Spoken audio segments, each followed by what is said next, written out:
you positive heads out there.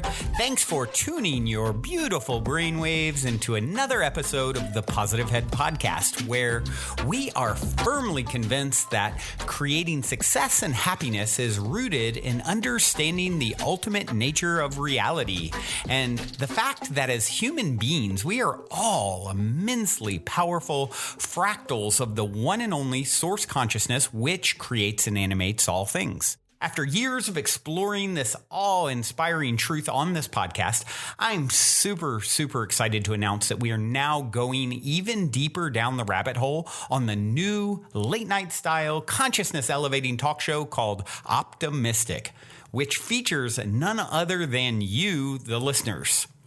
Optimistic is taped out of the epic, spaceship-esque 8-bedroom property we call the Mystic Manor that myself and the rest of the Optimistic crew now navigate reality from in Venice Beach, California. And you are invited to come experience a Mystic Manor immersion week with us.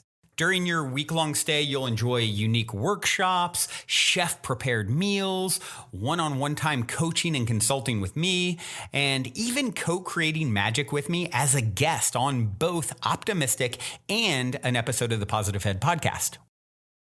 When I started this, my aim with these immersive retreats was to facilitate the ultimate spiritual upgrade and tune-up, so to speak, for our guests while providing them with one of the most memorable experiences of their lives. And I'm happy to say that as of this recording, every guest at the end of their trip so far has told me that they have had a profound and transformational experience at the Mystic Manor and that they definitely want to come back. All that being said, we only have a limited number of spots available between now and next July. And as of this recording, about half of those spots are already filled. So if there's any part of you that is screaming, yes, I want to come, I feel like I need to be there, go now and book a slot with me to discuss how we can put our heads together and make it happen at calendly.com/talkwithbrandon. I know for some people there is also that little voice in their head saying, why not? I can't get off work. I can't afford it, and on and on and on. But, really Henry Ford, I think, said it best. Whether you think you can or think you can't, you're right. And I'm confident that where there's a will, there's a way. And I'm personally committed to doing everything in my power, including discounts and payment plans, to get you here if it is something that truly feels like a huge yes for you energetically and like you're meant to be here. Once again, the link to book time to discuss with me is calendly.com/talkwithbrandon. That's spelled CALENDLY.com/talkwithbrandon. All one word, of course. And book in some time and look forward to seeing you soon here at the Mystic Manor.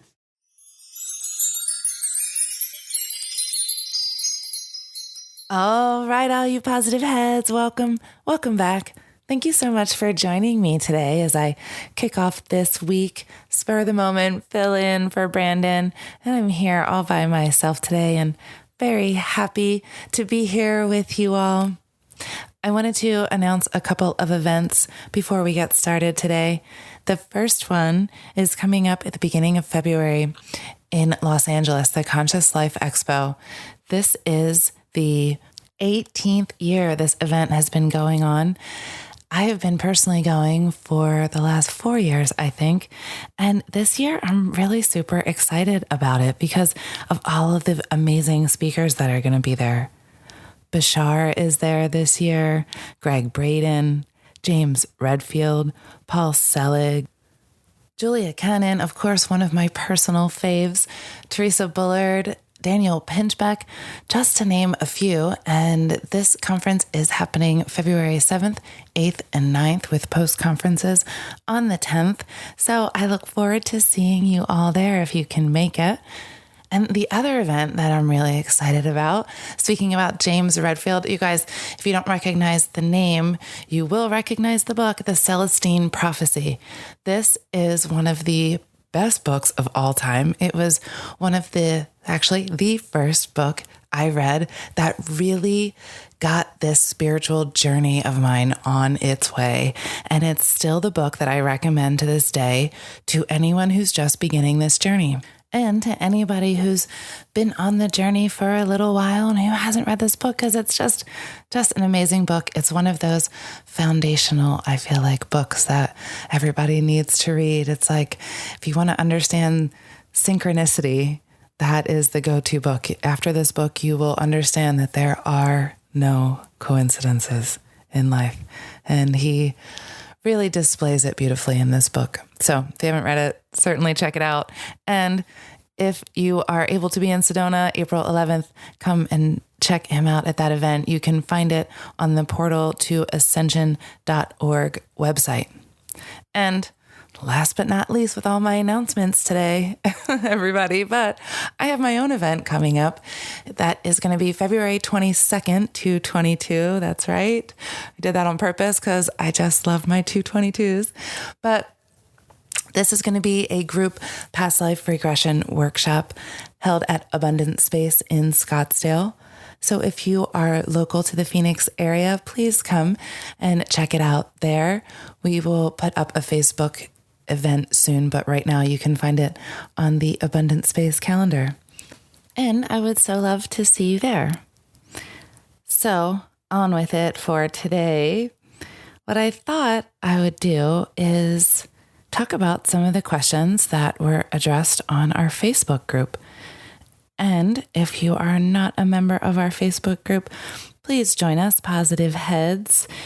It is a private group, but growing big and strong at 9,000 plus members, but lots of great conversation there and lots of great questions being posed. And so there's a couple that I'd love to give my perspective on today. The first one is from Corey, and Corey says, Soul Fam. See, because it's a Soul Fam there. So if you're not there, come join the Soul Fam. I've spiraled back around to the same karmic dilemma again and can use some wisdom from y'all. My mother is a very anxious and scared person. My father is a classic working man who believes heavily in the 9-to-5 job and security. Last year, I made a bold move to travel abroad to experience freedom and independence for myself. Both my parents were adamantly against this because of their own fears and anxieties. I took the leap and had an amazing year despite the family tension from across the globe. I returned home for the holidays to be back with them because I know they missed me very much. While here, I've had this new calling to go abroad to study Tantra and develop my passion into something I could do as a life path. I finally found the courage to tell my parents, and once again, they are very against it. My mother actually told me that she couldn't handle me being away for the past year, and that if I ever did it again, she would be so sad she would commit suicide. This statement floored me, and I just walked away from the conversation. I'm wise enough to know that she is using extreme manipulation techniques, but I just don't know the correct way to respond to her. I want to come from a place of love and understanding, but I also want to stand firm in my own beliefs. Any advice? Well, Corey, I'm really glad that you saw through that manipulation attempt to gain power and control over the situation. But at the same time, you're also understanding that this is your mother and she loves you and she just wants the best for you. And so to be able to come from that place of love and understanding with her is really the best way to do it. Mom, I understand how much you love me. I understand that you're afraid that something may happen to me, or I understand that this may not be what you have envisioned for me, but Mom, it makes me happy. And I gotta do what makes me happy and follow my inner calling. Because if you are not listening to your inner being and staying true to your beliefs and what you want to do, and you're holding back because of what anybody thinks, your parents, your siblings, your friends, it doesn't matter who it is or what they think.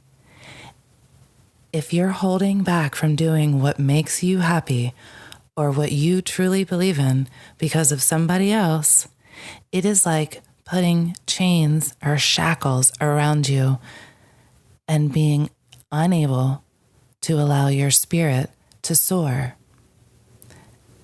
And, of course, nobody wants to do that. We don't want to do it to ourselves, and we don't want to do it to another. But we do it in a way where we're almost not realizing that we're doing it. Because, Corey, like in this instance, you don't want to hurt your mom's feelings. You certainly don't want her to be so depressed that she feels suicidal.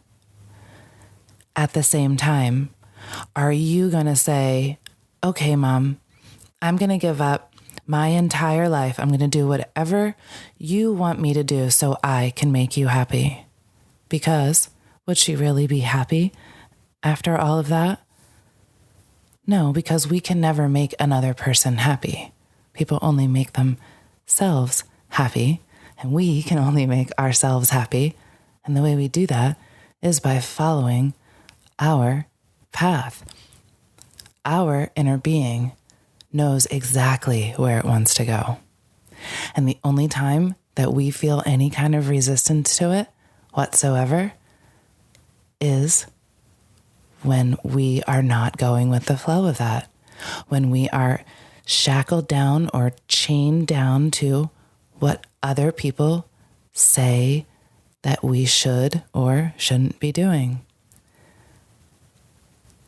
And it's really difficult, especially when it's our parents. And I know for one, having a parent who definitely is in that same mindset of work 9 to 5, get a corporate job, make your pension and all the things. I can never live up to my father's expectations no matter what I did. And so that's okay. I don't have to. The minute I let that go, the minute it's not a burden anymore. So I carry it and I make it my own burden only because I'm carrying it. But I can just let it go. I can just take those chains right off and say, you can have your beliefs, but I'm going to stick to my inner being and what I know is right within me.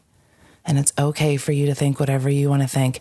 And I'm sorry if what I am doing is upsetting you, but I got to make me happy first. And by making me happy and doing what I want to do and living my life to the fullest in the way that I can be the happiest, that in that way, we change the world.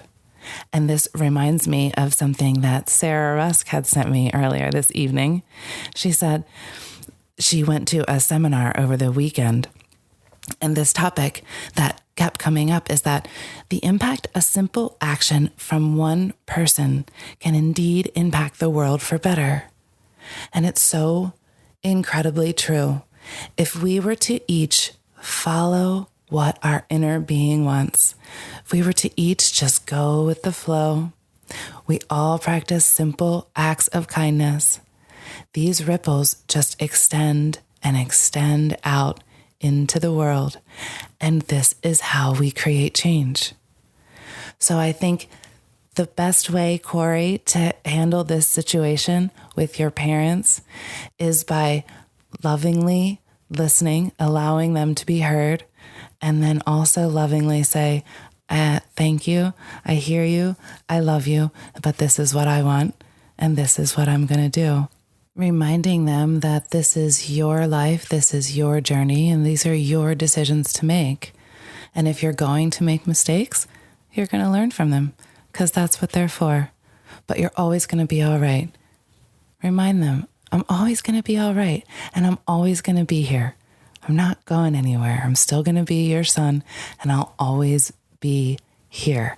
I think that our parents just really have this thing where they have a hard time of letting go of that leash. You know, they've been guiding us and helping us grow for so many years. It's hard to just let us go out there into the world and make our own mistakes and do our own thing because they just want to protect us so much. And ultimately, we all realize as parents that that is the best thing we can do. We all know that. And we all love our kids so, so much, and we all just want the best for them. And so, Corey, I know that your parents want the best for you, and they just want you to be happy. And so I know that there's a place of happy understanding that you can both get to as long as you just help them understand that you're following your heart, and that is the most important thing that you can do for yourself and for the world. So, Corey, the one other thing that I was thinking of that you brought up in the beginning was the karmic dilemma. And this karmic dilemma thing is very interesting when our parents are concerned. It's because we came in here for exactly this interaction, this quote unquote dilemma, which is really just the perfect opportunity for us to realize exactly what it is we are trying to help ourselves remember in this lifetime. What is this lesson that your soul is asking you to work on, to learn? We always can find it in our relationships with our parents. And sometimes, even though it's hidden in plain sight, it's really hard to see, and it might take a while to see what those dynamics are and how they play out into your life and in other relationships. But it's very, very valuable to give all of that a really good look. See how this dynamic with your mom or with your dad plays out into other relationships. What are the programmings or the things that you're used to growing up with, these karmic dilemmas, how are they playing out in other ways in your life? And how are you reacting to them? Are you doing that in a balanced way? Are you doing that with love? So those are the questions that I would ask myself and ask anyone else who is going through this same exact situation. Take a good thorough look at it and try to see all the patterns and pay attention to your reactions and ask yourself, is this balanced and how much love is there? And if it wasn't so balanced and there wasn't so much love, how can you do it better next time? How can you look at that situation differently with more love, with more balance, so that next time you can handle it a whole lot better? And so, Corey, I think that if you can do this, if we can all do this, we will see the difference in our relationships and just how we respond, how we react. And really, that's what's the most important, isn't it? Because it doesn't matter what they think. It only matters what we think, how we feel. We have no control over what anybody else feels or thinks, only ourselves. And so we got to put our own air mask on first, always. Okay. Well, I was going to go into 2 questions today, but I just talked for a whole lot longer than I thought I was about Corey's question. So I am going to save the next question for another time because I think I could probably talk for another 15 or 30 on that one. So we'll definitely save it for later. I'm going to leave you all with a song for today. This is Trevor Hall, A Reminder. Until next time, love you all. And if you're feeling the call to come for a week retreat-style Mystic Manor immersion, remember to go now and book your time to speak with me directly about stepping into the optimistic vortex at calendly.com/talkwithbrandon while there are still spots left. Otherwise, I look forward to co-creating magic with you at the Mystic Manor.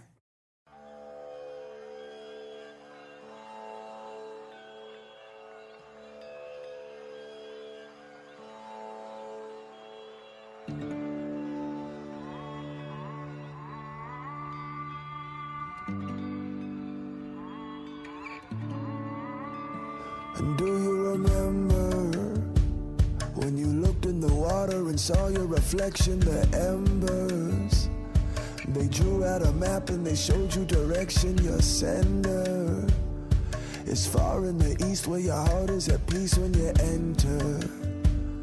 My love is just a reminder, find your center. My love is just a reminder, find your center. My love is just a reminder. My love is just a reminder, find your center. Yeah.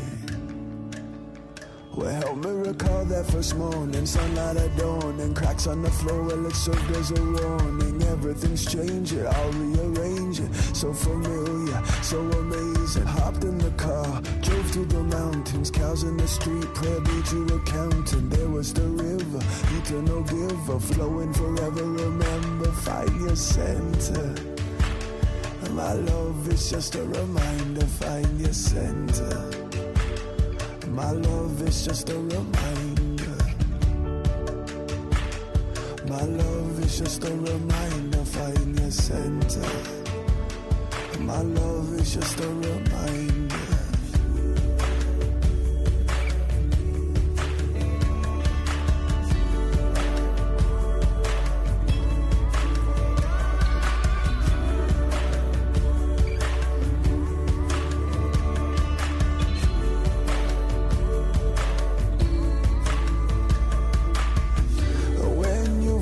Your way, colors start to fade.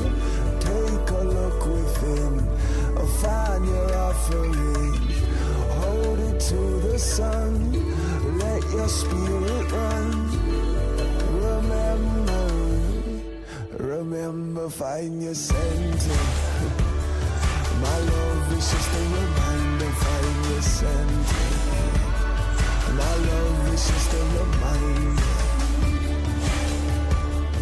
My love is just a reminder, find your center. My love is just a reminder. My love is just a reminder, find your center. My love is just a reminder. My love is just a reminder, find your center. My love is just a reminder.